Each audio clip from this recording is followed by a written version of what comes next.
താങ്കൾക്കെതിരെ case എടുക്കുന്നതിൽ ഒരു തടസ്സവുമില്ല എന്ന് ഹൈക്കോടതി പറഞ്ഞല്ലോ, ഇല്ലേ?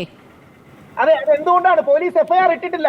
പോലീസുകാർക്ക് എഫ്ഐആർ അട്രാക്ട് ചെയ്യുന്ന ഇൻഗ്രീഡിയൻസ് എഫ്ഐആർ ഇടാം എന്ന് കോടതി പറഞ്ഞല്ലോ. എന്തുകൊണ്ടാണ് പറയുന്നത്? എഫ്ഐആർ ഇടാന്നല്ല പറഞ്ഞത്, അന്വേഷിച്ച് ഇൻസ്ട്രക്ഷൻ വെച്ചിരിക്കുകയാണ്. ഇതിലൊക്കെ ടെക്നിക്കൽ വ്യത്യാസമുണ്ട്. ഇനി വനിതാ കമ്മീഷനും കൂടെ പ്രഷറൈസ് ചെയ്യുന്നതുകൊണ്ട് രാഹുൽ ഈശ്വറിനെ അറസ്റ്റ് ചെയ്യുമായിരിക്കും, സംശയമൊന്നുമില്ല. പക്ഷെ രാഹുൽ ഈശ്വറിനെ അറസ്റ്റ് ചെയ്താൽ ചാനലുകൾ പറയും വെർബൽ റേപ്പിന് വേണ്ടി രാഹുൽ ഈശ്വർ അകത്ത് പോയിന്ന്. ചിലപ്പോൾ ഞാൻ ഒരാഴ്ച ജയിലിൽ. രാഹുൽ ഈശ്വർ ഇങ്ങനെ വീരവാദം പറയരുത്. രാഹുൽ ഈശ്വർ അന്ന് പ്രതികരണം നടത്തുന്ന ഘട്ടത്തിൽ പറഞ്ഞത് എന്റെ കേസ് ഞാൻ തന്നെ വാദിക്കും എന്ന്. രാഹുൽ അല്ലല്ലോ വാദിച്ച്, രാഹുൽ വേറെ അഭിഭാഷകൻ പോയി. അതിലൊന്നും തെറ്റില്ല. പക്ഷെ എന്തിനാണ് ഇങ്ങനെ വീരവാദം പറയുന്നത് രാഹുൽ? അയ്യോ ഒരിക്കലും അല്ല വാദം. രാഹുൽ ഈശ്വർ പറയുന്ന വാദങ്ങളെല്ലാം ജയിച്ചിട്ടേ ഉള്ളൂ. അത് 4-1 സുപ്രീം കോടതി വിധിക്കെതിരെയാണെങ്കിൽ പോലും രാഹുൽ ഈശ്വർ കഴിഞ്ഞ ശനിയാഴ്ച അഡ്വക്കേറ്റ് അലക്സ് കെ ജോൺ വഴി കൊടുത്തത് എന്റെ മോന്റെ ബർത്ത്ഡേ ആയിരുന്നു. ഞാൻ തിരുവനന്തപുരത്തായിരുന്നു. ബർത്ത്ഡേക്ക് അവന്റെ 7-8 വയസ്സേ ഉള്ളൂ പയ്യന്. അതുകൊണ്ട് അവരുടെ കൂട്ടുകാരെല്ലാം വന്നു. അപ്പം മാധ്യമങ്ങളെല്ലാം പറഞ്ഞു അറസ്റ്റ് ചെയ്യുമെന്ന്. അതുകൊണ്ട് അപ്രിഹെൻഷൻ ഓഫ് അറസ്റ്റ് ഉള്ളതുകൊണ്ട് ഹൈക്കോടതി കൊടുക്കണം. എന്റെ മോന്റെ ബർത്ത്ഡേ പാർട്ടി കളഞ്ഞിട്ട് വരാൻ എനിക്ക് പറ്റാത്തതുകൊണ്ട് കൂടിയാണ് ഞാൻ അഡ്വക്കേറ്റ്. ശരി, വ്യക്തിപരമായ കാര്യമായതുകൊണ്ട് അത് വിട്ടേക്കാം. രാഹുൽ ഈശ്വർ, എന്തുകൊണ്ട് സ്ത്രീ സംരക്ഷണം, ഇവിടെ പുരുഷ സംരക്ഷണം വേണം, ഇവിടെ വനിതാ കമ്മീഷൻ പോലെ പുരുഷ കമ്മീഷൻ വേണമെന്ന് താങ്കൾ പറയുന്നത് ഭരണഘടന ഉറപ്പു നൽകുന്ന തുല്യത എന്താണ് എന്ന ബോധ്യമാകാത്തത് കൊണ്ടാണോ? ഭരണഘടനയിൽ തുല്യത സംബന്ധിച്ച് അതിൽ കൃത്യമായി വ്യക്തമാക്കുന്നില്ലേ? സ്ത്രീകൾക്ക് ഉള്ളതുപോലെ പുരുഷന്മാർക്കില്ല എന്ന് പറയുമ്പോൾ സ്ത്രീകൾക്കാണോ ഇവിടെ എല്ലാ തരത്തിലുള്ള തുല്യതയും ലഭിച്ചിട്ടുള്ളത്? താങ്കൾക്ക് അങ്ങനെ കൃത്യമായി പറയാൻ പറ്റുമോ? ഒരിക്കലുമല്ല. സ്ത്രീകൾക്ക് തന്നെയാണ് ഇപ്പോഴും കൂടുതൽ പ്രശ്നങ്ങളുള്ളത്. പക്ഷേ BBC അടക്കം കോട്ട് ചെയ്തൊരു റിപ്പോർട്ടിൽ 53.2% ഫോൾസ് റേപ്പ് കേസുകൾ അടക്കം വരുന്നുണ്ടെന്ന് പറയുന്നുണ്ട്.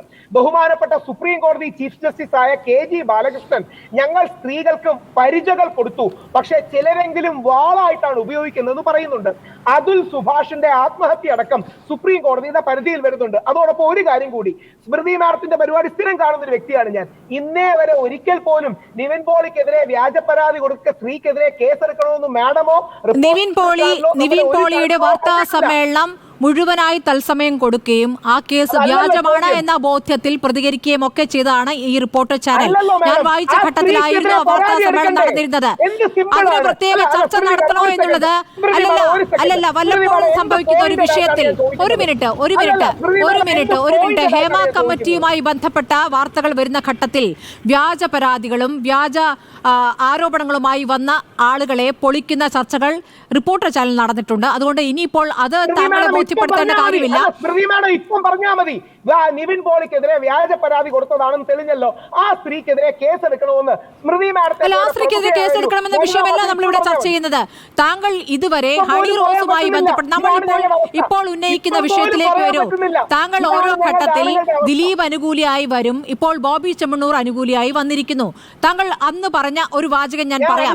ഒരു മിനിറ്റ്, അന്ന് പറഞ്ഞ ഒരു വാചകം പറയാം.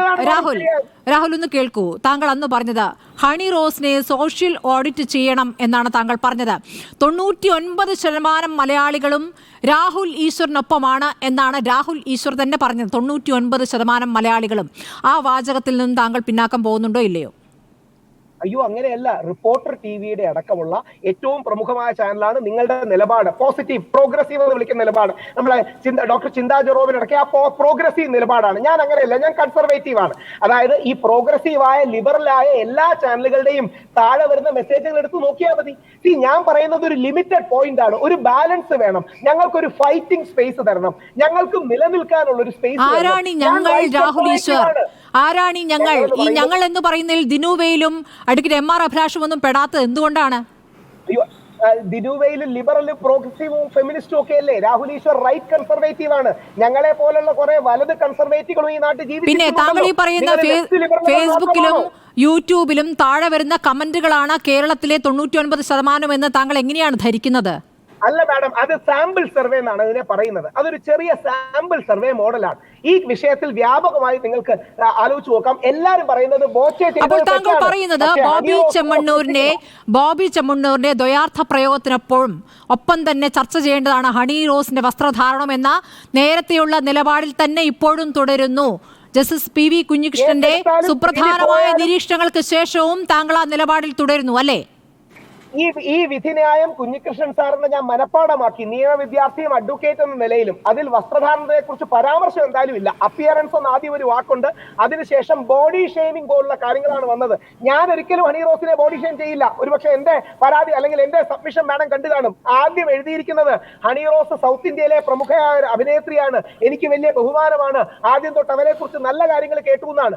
ഞാൻ കയ്യിൽ ഗാന്ധിയെ പച്ച കുത്തുന്നവരാണ്. ഞാൻ വിമർശിക്കുന്നെങ്കിൽ നേരിട്ട് വിമർശിക്കും, അഭിനന്ദിക്കണമെങ്കിൽ നേരിട്ട് അഭിനന്ദിക്കും, അല്ലാതെ വളഞ്ഞ വഴിയും ദ്വയാർത്ഥ പ്രയോഗം ഒന്നും ചെയ്യില്ല. അതുകൊണ്ടാണ് ബോച്ച ചെയ്തത് തെറ്റാണ് തെറ്റാണ് തെറ്റാണ്, ബോച്ചയ്ക്ക് മാലയിടാൻ പോകുന്നത് തെറ്റാണ് തെറ്റാണ് തെറ്റാണ്. പക്ഷേ ബോച്ച എന്ന 25-30 വർഷമായി നമ്മുടെ ഇടയിൽ ജീവിക്കുന്ന, ഒരുപാട് സേവനങ്ങൾ ചെയ്ത, ആയിരക്കണക്കിന് ആൾക്കാരെ സഹായിച്ച മനുഷ്യനെ ഒരു വാക്കുപിഴയുടെ പേരിൽ നിങ്ങൾ തളച്ചിടരുത്. അദ്ദേഹത്തെ പോലെ ഒരുപാട് സേവനം ചെയ്ത മനുഷ്യനെ കരിവാരി തേക്കരുത്. അങ്ങനെ തേക്കുകയാണെങ്കിൽ ബോച്ചയ്ക്ക് ഒരു വാക്കേ തെറ്റിയിട്ടുള്ളൂ. താങ്കളുടെ മുൻകൂർ ജാമ്യാപേക്ഷ വരുന്നതും ജസ്റ്റിസ് പി വി കുഞ്ഞികൃഷ്ണൻ അധ്യക്ഷനായ ബെഞ്ചിലേക്കാണ് അല്ലേ? അതെ, 100%. അദ്ദേഹം ഇനി എനിക്കെതിരെ വിധിച്ചാലും ഈ ബഹുമാനം ഉണ്ടാകും. ഒരിക്കലേ കോടതി വിധി ഞാൻ ലംഘിച്ചിട്ടുള്ളൂ, അത് സുപ്രീം കോടതിയുടെ ശബരിമല വിധിന്യായത്തിലാണ്. അത് മറ്റൊരു കോണ്ടെക്സ്റ്റ് ആണ്. ഇല്ലെങ്കിൽ കോടതിയുടെ വെളിയിൽ നിൽക്കുന്ന ആൾക്കാരെ പോലും സാറെന്ന് വിളിക്കുകയും എണീച്ചിരിക്കുകയും ചെയ്ത വ്യക്തിയാണ്. ഒരിക്കൽ ശരിയാണ്, സുപ്രീം കോടതിയുടെ 4-1 വിധിന്യായം ലംഘിച്ച് ഞങ്ങൾ പ്രൊട്ടസ്റ്റ് ചെയ്തു, എന്നെ അറസ്റ്റ് ചെയ്തു. ഇല്ലെങ്കിൽ കോടതി പറയുന്നതിന് അടിമ കിടക്കാൻ ഞാൻ തയ്യാറാണ്. കോടതി പറയുന്ന എന്ത് കാര്യങ്ങളും വിയോജിപ്പ് കാണും, ചിലപ്പോൾ മേൽക്കോടതിയിൽ പോകും, അത് വേറെ. കോടതി പറയുന്നതിനെ കമാന്ന് ഒരക്ഷരം പറയാതെ 100%, 101% കോടതി പറയുന്നതിനെ അംഗീകരിക്കും. എനിക്കിന്ന് കുഞ്ഞികൃഷ്ണൻ സാറിന്റെ വിധിയോടെ കുറെ കൂടെ ബാലൻസ് ആയി. ഒരുപക്ഷെ എനിക്കറിയില്ല അദ്ദേഹം എങ്ങനെ എന്ത് സമീപനം എന്റെ കാര്യത്തിൽ എടുക്കുമെന്ന്. എനിക്കൊന്ന് ദിനു തന്നെയാണ് ആ പരാതി കൊടുത്തിരിക്കുന്ന ആൾക്കാരിൽ ഒരാളെന്ന്. പക്ഷേ ഈ സാമൂഹിക വിമർശനം തുടരും. അത് വനിതാ കമ്മീഷൻ അടക്കമുള്ള സതീദേവി മാഡം തീർച്ചയായിട്ടും എന്നെ അവർക്ക് ഭീഷണിപ്പെടുത്താം. കാര്യം ആണുങ്ങൾക്ക് ആരും പറയാനില്ല എന്നുള്ളതും പറഞ്ഞു കഴിഞ്ഞാൽ 2 വയസ്സും 3 വയസ്സുമുള്ള കുഞ്ഞുങ്ങൾ റേപ്പ് ചെയ്യപ്പെടുന്നതും ഈ വസ്ത്രദാനത്തിന്റെ പേരിലായിരിക്കും അല്ലേ? അല്ല, അവിടെയാണ് സ്മൃതി മാഡം. അല്ല, അത്തരം പെർവേർട്ടുകൾ പോലും ഈ സമൂഹത്തിലുണ്ട്. ഒരു വരി പറയാൻ അവസരം മതി. ആൺ പെൺ ലൈംഗികതകൾ വേറെയാണ്. അതായത് പുരുഷന്റെ സെക്ഷൽ സ്റ്റിമുലൈ പ്രൈമറിലി കണ്ണിലാണ്, സ്ത്രീയുടെ കൂടുതൽ മെന്റലാണ്, ന്യൂറോളജിക്കലാണ്. ഇതിനെക്കുറിച്ചൊക്കെ ശാസ്ത്രീയമായ ഒരുപാട് പഠനങ്ങളുണ്ട്. അതുകൊണ്ടാണ് ഖുർആൻ അടക്കം പറയുന്നത്. അതുകൊണ്ട് ശാസ്ത്രീയമായി ശരീരം മൂടി സ്ത്രീകളൊക്കെ നടന്നാൽ മതി. ശാസ്ത്രീയമായി തിരിച്ചെത്താം ഇടവേളയ്ക്ക് ശേഷം. ഒരു മിതത്വം എല്ലാവർക്കും വേണമെന്നേ പറഞ്ഞു. അല്ല, മിതത്വമൊക്കെ രാഹുൽ തീരുമാനിക്കും. എന്താണ് മിതത്വം, എന്താണ് അമിതമാകുന്നതൊക്കെ രാഹുൽ തീരുമാനിക്കും.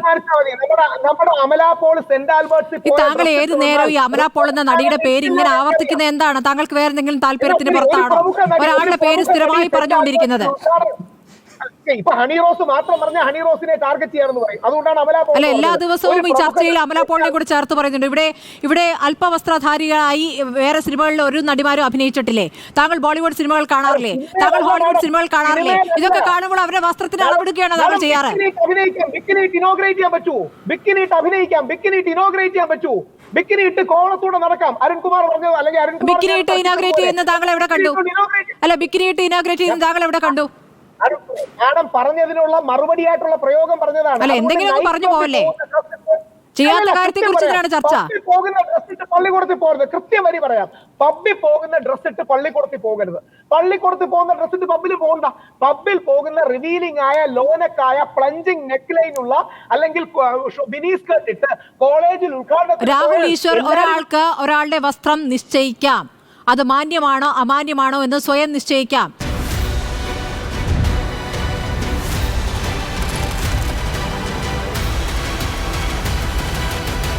ഡിബേറ്റ് വിത്ത് സ്മൃതി പരുത്തിക്കാട്.